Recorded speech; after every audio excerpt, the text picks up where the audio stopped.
Aminin natin na may nangyari ng hindi inaasahan sa smartphone mo. Nahulog mula sa bulsa ng shorts natin, nahulog mula sa lamesa habang busy ka sa trabaho, nahulog sa balding may tubig o yung typical sa lahat nauulanan sa labas. So kung na-experience mo na ito maliban sa mga taong clumsy or sa mga users na palagi nasa labas ng bahay ang trabaho, then bagay po sa inyo itong Oppo A5 Pro 5G na built for durability in mind. With its military grade shock resistance, may extra layer of assurance ka na safe ang phone mo sa mga hindi inaasahang pagkahulog nito.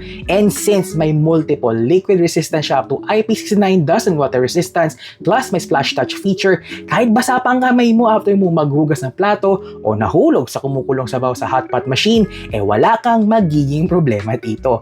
At bagay din itong Oppo A5 Pro 5G sa mga delivery riders or sa mga motorcycle taxi riders dahil may 1000 nits ang display brightness niya para makita po ninyo ay mga maps sa inyong mga screen. And syempre, kaya ding makipagsabayan ng Oppo A5 Pro 5G sa pang-araw-araw mong gawain dahil mayroon siyang 5,800 mAh battery capacity. At kung low battery ka na, meron man siyang 45W Superbook flash charge at you're good to go. Kaya kung ang hanap mong phone ay kayang sumunod sa mga ganap mo sa buhay, then Oppo A5 Pro 5G na ang top choice ko. May tanong ka ba dito sa phone mo na ito? Leave your comments right here. And for more videos like this, like and follow for more.